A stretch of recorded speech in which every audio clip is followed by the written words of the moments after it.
अस्सलामुअलैकुम दोस्तों, तो नया दिन नया ब्लॉग और आज ये तारीख है 5 अक्टूबर 2024 और सुबह की 10 बजने वाली है और हम निकल चुके हैं हमारी डेली हसल के लिए। अल्हम्दुलिल्लाह रब्बिल आलमीन, अल्लाह का शुक्र है कि अल्लाह ताला ने हमें हिम्मत दी, ताकत दी बोलने की, समझने की। भाई एक ही बात करते क्यों? हिम्मत, ताकत, औकात, बस यही करते और कुछ नहीं आता तुमको। तुम्हारी कहानी ख़त्म है। हाँ, तो वो कहानी ख़त्म ही इसीलिए तो देखो मैं ख़त्म हो चुका हूँ। मेरी कोई औकात नहीं, मेरी कोई हैसियत नहीं कि मैं मेरे रब की शान में कुछ और बातें कह सकूँ। हदीस शरीफ में आया है जिसका मफहूम है कि हदीस कुर्सी है कि हदीस में नहीं मालूम, पर मैं आपको बताता हूँ व्हाट इज द बात इज द तुम सुनो, इज द, ठीक है? मेरी बात इज द, गौर से सुनो, इज द। हाँ, तो बात यह है कि अल्लाह ने फरमाया, देखो कि अगर तमाम इंसान, जिन्नात, फरिश्ते और जितने भी मखलूक़ात है कि बोले कि जितने भी दुनिया में समंदर है उनकी स्याही बना दिया जाए। हाँ, जितने भी समंदर है उनकी स्याही बना दिया जाए। इंक स्याही मतलब इंक, फाउंटेन इंक। और जितने भी दरख्त उनके कलम बना दिया जाए, यानी पेन बना दी जाए।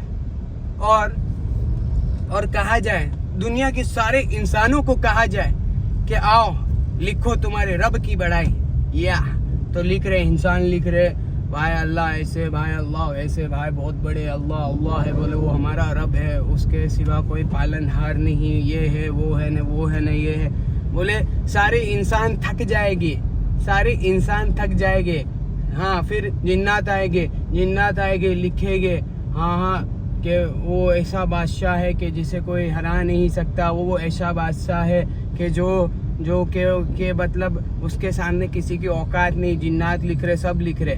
फिर जिन्नात भी थक जाएंगे, फिर जिन्नात थकेंगे, उसके बाद आएंगे अंबिया, नबी लिखेंगे, वो भी थक जाएंगे। हाँ, तो कहा गया कि भाई उस समंदर के सातों समंदर का जो इंक है वो खत्म हो जाएगा।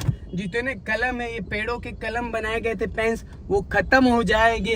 पर अल्लाह की शान, अल्लाह की बड़ाई में जो लिखा गया वो बोले 1% भी नहीं है।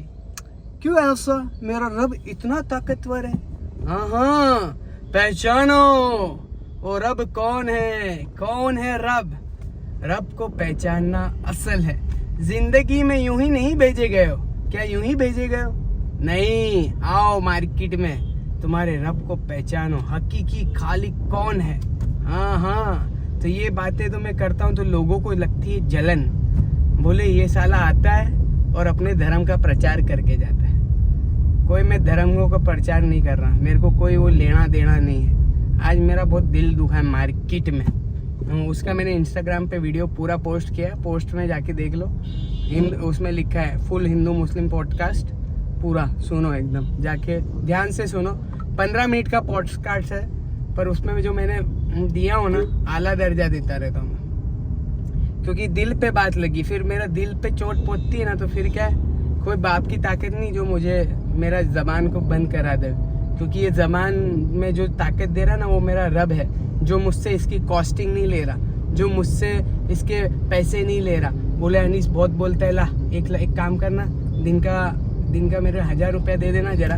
तो मेरा रब मुझसे कोई सवाल नहीं कर रहा जो मैं ये बोल रहा हूँ, तो उसका भी मेरे को बोले, जा मेरा बंदा, मैंने तुझे मेरी बंदगी के लिए पैदा किया है। हाँ, जा मेरा बंदा, मैंने तुझे मेरी बंदगी के लिए पैदा किया। और ये दुनिया और इसकी मखलूकात तेरी आजमाइश के लिए और तेरी सहूलत के लिए ये सारी चीजें बनाई है।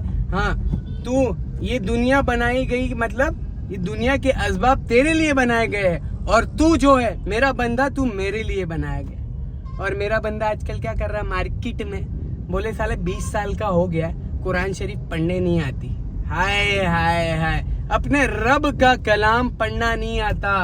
हाँ, 20 साल का हो गया है, भगवत गीता पढ़ने नहीं आती। 20 साल का हो गया है, वेद पढ़ने नहीं आती। 20 साल का हो गया है, पर धर्म के बारे में कुछ पता ही नहीं है। तो तेन बिनी दानी आनी नहीं तान बड़ी है, तेन पेना पेना लगे तो पता लगूगा। क्या पता लगूगा कि तुम लोग में आनी जानी कुछ नहीं है। नौजवानों, खत्म है तुम्हारी कहानी। तुम बस क्या है कि जो तुमको भड़काओ भाषण किसी ने दिया, एनी मायने एवं कीधु मुसलमान एनी मायने आओ तारी मायनो। हाँ, कोई मुसलमान के अंदर भड़काओ भाषण, ओ हिंदू एवो छे एनी मायने हिंदुड़ा आओ वहीं आओ तेरी मान है आओ। तो ये हो गया है, बस क्या हो गया, कोई आया मेरा जैसा आया मार्केट में, जैसा मेरे को लोग बोलने लग गए कि हाँ बोले अपने धर्म का प्रचार करता आके। तुम लोग क्या बोलने का, तुम्हारी बुद्धि भ्रष्ट हो गई, भ्रष्ट। मार्केट सड़ गई है, तुम्हारी दिमाग की जो मार्केट है ना वो सड़ चुकी है। और ये सड़े हुए मार्केट के बारे में अगर मैं बोलूँ ना तो ख़त्म हो जाएगी कहानी। और मैं किसी के बाप से नहीं डरता। मैं देखो, मैं मेरे रब के लिए बोलता हूँ, मैं मेरे अल्लाह के लिए बोलता हूँ। मैं किसी से डरता नहीं हूँ, और ना ही कुछ हो जाए मुझे। हाँ, तो अल्लाह तो बहुत बड़ा है। देखो, अल्लाह पालने वाला है, कोई मैं किसी को पालने की ताकत नहीं रखता। हाँ, मेरा घर मेरा रब चलाता, मैं नहीं चलाता। अनीस भाई तुम ही तो कमाते हो, तुम ही तो करते हो, ये है वो है, तुम है तो सब है, तुम है तो धंधा है, तुम है तो नहीं। अनीस भाई नहीं है तो भी धंधा है, और अनीस भाई नहीं रहेगा तो भी ये धंधा चलेगा। और अनीस भाई की कोई औकात नहीं है कि अनीस भाई ये धंधे को चलाए। मेरा रब चलाता है। मेरा रब रोजी देने वाला कौन है? मेरा रब है जो एक तन्हा अकेला मालिक है। अल्हम्दुलिल्लाहि रब्बिल आलमीन। हाँ, वो ये पूरे जहां का मालिक कौन है? पहचानो उसको, जानो कौन है। हाँ, तुम बोलते हो कि ये आता है अपने धर्म का प्रचार करने आता है, बोले इन लोग को तो बीच में से काट देना चाहिए। तेरी माँ की आँख काट के दिखा, काट के दिखा ना, काट के दिखाएगा। हाँ, मैं आता हूँ, रोज आता हूँ, उधर ही दमन पे आता हूँ। तुम लोग की बुद्धि भ्रष्ट हो गई, भ्रष्ट। अंदर तुम्हारे है ना वो क्या भर गया, भूसा भर गया, भूसा। हाँ, भूसा भर गया है। हाँ, इतनी 40-45 की उम्र में भी तुम नफरत रखते हो दिलों में। इतनी नफरत एक दूसरों के लिए, इतनी नफरत। क्या हिंदू मुस्लिम ने इस देश के लिए आजाद करने के लिए मेहनत नहीं करी थी साथ में मिलके? क्या बिस्मिल्लाह खान और चंद्रशेखर आजाद, क्या भगत सिंह मिलकर एक दूसरों ने मिलकर इन ब्रिटिशर्स के सामने आवाज नहीं उठाई थी? हिंदू मुस्लिम मिलकर, सिख ईसाई मिलकर, क्या उन्होंने ब्रिटिशर्स के खिलाफ आवाज नहीं उठाई थी? हाँ, और तुम कहते हो कि हिंदू खराब है, और मुसलमान कहते हैं कि हिंदू खराब है, और हिंदू कहते हैं कि मुसलमान खराब है। तो देखो, कल ये फ्रीडम फाइटर्स के सामने मुझे और तुझे और जितने भी लोग हैं इंडिया के हर एक व्यक्ति से, उनके सामने जब खड़े हो गए कि भाई हमने तो देश को आज़ाद करके गया था, हम 22, 23, 24, 25 साल में फांसी के फंदों पे लटके थे आज़ाद कराने इस हिंदुस्तान को, और ये हिंदुस्तान की तुमने माँ बहन एक कर दी। हाँ, क्या किया तुमने हिंदुस्तानों को? हिंदुस्तान का क्या किया? हिंदू मुस्लिम लड़ाई, नफरत। हाँ, एक दूसरों की नफरत। क्या इसलिए ये देश को आजाद कराया गया था? नहीं मेरे भाई, नहीं। अभी मैं ज्यादा बोलूंगा तो बहुत कंट्रोवर्सी हो सकती है, मैं कम बोलूंगा। पर बात यह है कि एक दूसरों की मोहब्बत। और मार्केट में सबसे ज़्यादा क्या चल रहा है, मैं आज अफसोस के साथ कहना चाहता हूँ, अफसोस आदमी की किसी की पूरी बात तो सुनो। क्या रहा है? सिर्फ एक छोटी बात तुम करोगे, मेरा रब ये आता है, बोले मेरा रब करता है। तो भाई ये कर क्या रहा है? ये क्या कहना क्या चाह रहा है, वो पूरी बात तो सुनो। तुम छोटी सी एक बात पकड़ के बोलोगे कि ये ऐसा है, इसको तो काट के फेंक देना चाहिए।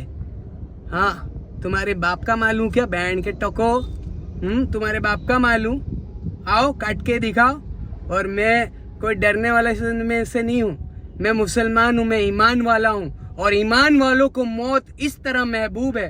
हाँ, इस तरह महबूब है जैसे कि पुरानी जाम, जैसे कि शराबी को पुरानी जाम महबूब होती है ना, उसी तरह ईमान वालों को जो अल्लाह और उसके रसूल पे ईमान लाया, हाँ, उनको मौत इतनी शौक से आती है, वो इतनी तलब होते कि कब मौत आए और मैं मेरे अल्लाह से और उसके रसूल से जाकर मिलूं।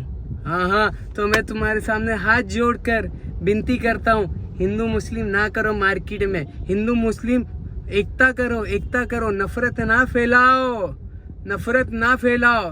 हाँ, अगर ये जो अंकल था, जो 40-45 साल का अंकल था, अगर वो मेरा वीडियो देख रहा है, अगर मैं तुम्हारे बच्चे की उम्र का वहाँ पर आता हूँ, एक्सरसाइज करता हूँ, तुमको तो खुश होना चाहिए कि ये नौजवान आता है, अपनी फिटनेस का ध्यान रख रहा है और अपने देश के बारे में कर रहा है, लोगों की मदद, हेल्पिंग हैंड की वीडियो बना रहा है, तुम देख रहे हो, सब कुछ देख रहे हो, तो तुमको शर्म नहीं आई ऐसा बोलने के लिए कि इसको बीच में से काट देना चाहिए?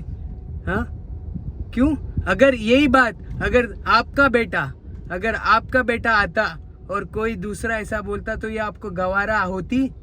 नहीं होती ये बात आपको गवारा। तो मैं ऑन अ सीरियस नोट कहना चाहता हूँ, ऑन अ सीरियस नोट, नफरतें ना फैलाओ, नफरतें ना फैलाओ। हाँ, आपसी मोहब्बत बहुत बड़ी चीज़ है, आपसी मोहब्बत बहुत बड़ी चीज़ है। तो कंक्लूजन ऑफ दिस व्लॉग, बातों को पूरा सुनो, कौन शख्स क्या कह रहा है पूरी, अगर वो 40 मिनट की वीडियो बना रहा है ना, तो 40 मिनट की वीडियो पूरी देखो, या तो मत देखो। और अगर आधी देख रहे हो, थोड़ी सी टॉपिक सुन के तुम्हारी टिप्पणी दे रहे हो ना, तो मत दो तुम्हारी टिप्पणियाँ। हाँ, टिप्पणियाँ मत दो मार्केट में। पूरी बात जब नहीं सुनने की ताकत है, तो तुम्हारे पास टाइम नहीं है ना किसी की बात सुनने की, तो थोड़ी सी बात सुनकर तुम्हारी टिप्पणियाँ मत लाओ मार्केट में। हाँ, कंक्लूजन ऑफ दिस व्लॉग ये है कि बात को पूरा सुनो और समझो कहना क्या चाहता है, और टिप्पणियाँ, उस पर एक्सप्लेनेशंस और उस पर कुछ भी बोल देना, काट देना, मार देना, पीट देना, गलत बात है। अस्सलाम वालेकुम।